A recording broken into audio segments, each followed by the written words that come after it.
Ese poder se convirtió en un pedazo que les permitió negociar con el Estado legítimo. Así de sencillo. Bueno, entonces a nosotros nos entregaron un grupo, hago la síntesis muy grande, cerca de 4.000 reinsertados en la ciudad de Medellín.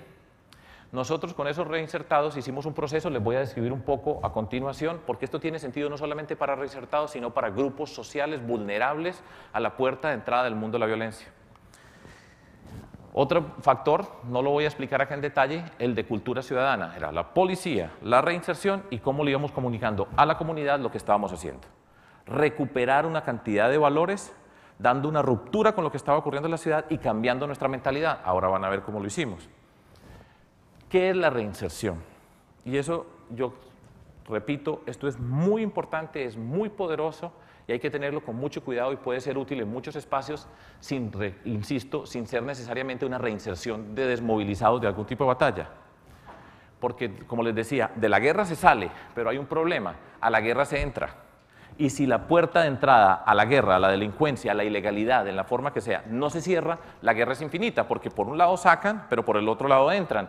Y hay que cerrar esa puerta. Y esa puerta es la puerta de las oportunidades. Estos eran los de reinserción, eran los que estaban en la guerra y los estamos sacando y estamos tratando de que no vuelvan a entrar. Entonces, ¿qué hacemos? Uno, atención individualizada, uno por uno. Atención psicológica, porque crecieron en un contexto de violencia y su vida fue alrededor de la violencia y sobre esos los cimientos que se nos estremecieron. No es una violencia superficial, momentánea, es una violencia que está para quedarse y se va penetrando. Entonces, a todos esos, ya tarde los estamos sacando, le tenemos que ayudar a limpiar el alma y esa atención psicológica. Me atrevo a decir un comentario antes de avanzar y relacionado con lo que está pasando en México y puede pasar acá en Monterrey. Dije, no dejen que estas raíces crezcan como crecieron. Y es, ojo con esto, porque es esa puerta de entrada. Ya después podremos oportunidad de hablar. Atención psicológica, atención social. Lo sacamos al individuo como persona, le tenemos que aliviar el alma. Vivió y creció en el mundo de la destrucción. Atención social, para que vuelva a vivir con su familia y en su comunidad. Todos, formación para que desarrolle ciertas capacidades, para poder ser parte de este mundo. Muchas veces la gente piensa y dice, sáquelo de la guerra y dele un trabajo. Y le dije, ¿cuál trabajo le vamos a dar? ¿Para qué sirve? No sirve para nada. Un muchacho que tiene 25 años, que a los 15 años se fue a la destrucción, a la guerra, lleva 10 años y cuando se fue para la guerra estaba en quinto de primaria, me lo entregan aquí y le digo, doctor Lorenzo, entonces ¿qué vamos a hacer con él? Y dije, no hay nada que hacer con él, no sirve para nada, entre comillas, porque no ha desarrollado sus capacidades. Hay que pasarlo por un proceso educativo de manera que adquiera capacidades, un proceso educativo no estándar. Y eso es una tarea que hay que hacerla uno por uno. No es cursos para reinsertados, sino persona por persona. Eso es muy importante entenderlo.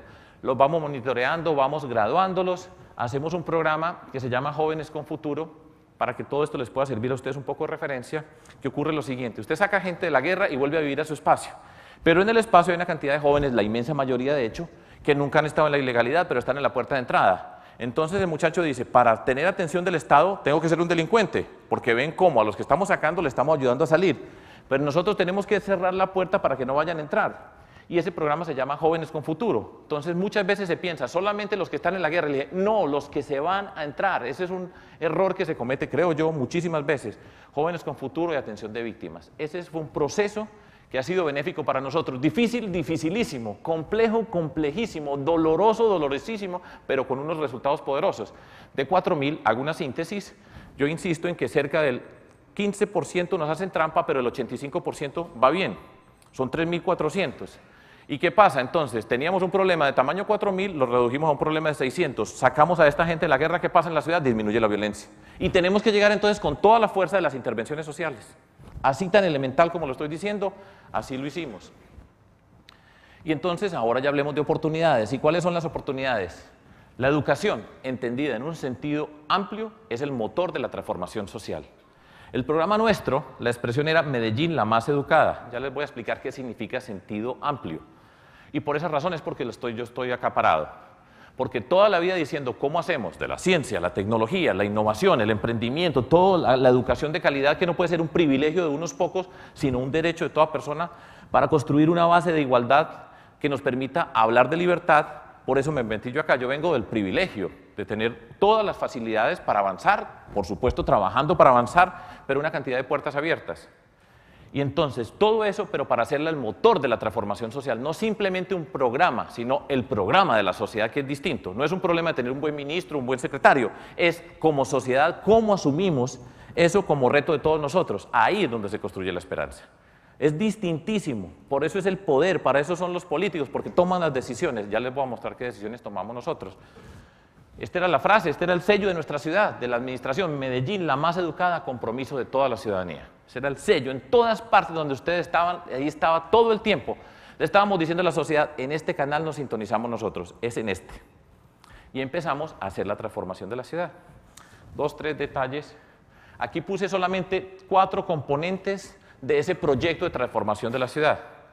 Son muchas más, pero se los voy a describir brevemente. La cultura la cultura del emprendimiento. Ese es un tema que ustedes conocen muy bien, pero es poderosísimo para construir las oportunidades. Los proyectos urbanos integrales, la educación pública y los espacios para el conocimiento. Les voy a explicar brevemente cada uno de estos, les voy a mostrar la esencia de nuestra transformación y espero que a todos ustedes les guste mucho, se enamoren de Medellín y de Colombia, para que vean cómo se pueden hacer muchas cosas, porque nosotros tenemos la capacidad para hacerlas. Antes de arrancar a mostrarles lo que les voy a mostrar, voy a partir y les voy a decir 4 o 5 conceptos básicos. 1, yo dije que había que transformar la política, porque de la forma como se llega al poder, así se hace la gestión pública. El que paga para llegar, llega a pagar y llega a pagar con los recursos públicos, y esa es la corrupción, la politiquería, el clientelismo, que son la raíz que nos ha hecho tanto daño y nos va a seguir haciendo tanto daño, y no le podemos dar la espalda a la política mal hecha, decir, bueno, llegó este, es más o menos bueno, no importa cómo llegó. No, importa cómo llegó. Si nosotros no miramos con todo el rigor cómo llegó una persona al poder, cuando llega al poder va exactamente a comportarse de la manera como llegó. Y eso es muy dramático, y el narcotráfico, entre otras cosas, busca la corrupción. Una de las corrupciones es la corrupción de la política. En Colombia hemos visto un evento que se llama la parapolítica, cómo negociaron unos señores con unos criminales para llegar al poder, para tomar decisiones sobre todos nosotros, criminales que no tenían ningún problema en asesinar, comprar, y de esa manera llegaban estos señores muy orondos al Congreso de la República a decirnos cómo debía ser nuestra sociedad. Dije, no podemos aceptar eso. Es durísima la lucha, pero ojo con el narcotráfico en el mundo de la política, porque por ahí es uno de los puntos. Y nosotros esa película ya la hemos visto en 3 capítulos, una forma inicial, otra y después esta. Y no se van a rendir, porque alrededor de la política ellos saben que está el poder. Y por supuesto va a la mano de la corrupción del sistema judicial, de las fuerzas militares, en fin. Pero ese es un punto fundamental. Segundo, tenemos que construir confianza. El capital político más grande que puede tener uno es confianza de la ciudadanía. La construimos en la campaña y después cuando llegamos al poder la convertimos en transparencia. Nosotros, lo digo con orgullo también, nos sacamos las mejores notas en el manejo de los recursos públicos, porque los recursos públicos son sagrados y ese es uno de nuestros principios fundamentales. Recuerden nuestro movimiento, ¿qué era? Principios, propuesta y forma. Y eso decía, esa es nuestra cancha. Le decía, el que entra aquí, entra a trabajar con nosotros en este terreno. Y lo más importante de nosotros es que no tenemos precio. ¿Y qué significa no tener precio? Significa que no hay nadie que pueda decir que nosotros hemos violado un principio. Y ese es el poder que tenemos. Y lo convertimos en transparencia, que es confianza de la ciudadanía, peso que entra. Todas las vallas nuestras decían, aquí están sus recursos, aquí están sus impuestos, peso que entra, nosotros le mostramos a la sociedad que se lo devolvemos. Nosotros no tenemos que negociar puestos con nadie, ni le tenemos que ir a dar contratos a nadie de cuenta de los recursos públicos. La plata rinde mucho más, la ciudadanía tiene confianza y esa es la materia prima para hacer las transformaciones. Si no hay confianza en lo público, no hay transformación posible. Se hacen cosas, gente inteligente ha habido, gente honesta ha habido en diferentes partes, pero el paquete entero es fundamental. 3. Lo primero, una observación muy poderosa, la violencia encierra. La violencia nos pone y nos divide en átomos dentro de la sociedad, rompe todo vínculo de ciudadanía, porque empezamos a restringirnos a movernos en un espacio reducido de la ciudad. Solamente nos relacionamos con las personas que se nos parecen, y entonces las otras personas de la sociedad son por lo menos ajenas. Me da miedo ir allá, y empieza el miedo a ser parte de la sociedad, cada uno en su espacio, y eso es fatal para la construcción de ciudadanía. Porque nos convertimos entonces en sobrevivientes, en individuos que van resolviendo su problema, pero no pensamos que hacemos parte de una sociedad. Entonces, ¿qué hacemos nosotros? Nosotros tenemos perfectamente claro que tenemos que volver a encontrarnos. ¿Y dónde nos vamos a encontrar? En el espacio público.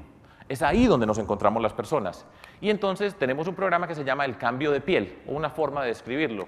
Y el cambio de piel significa que en los lugares donde estaba la violencia, donde estaba la destrucción, nosotros llegamos con las obras físicas más importantes de la ciudad, con un principio, lo más bello para los más humildes. Porque no se les olvide, todo lo que estamos haciendo son desigualdades y violencia, ese es el problema que vamos a resolver. Lo más bello para los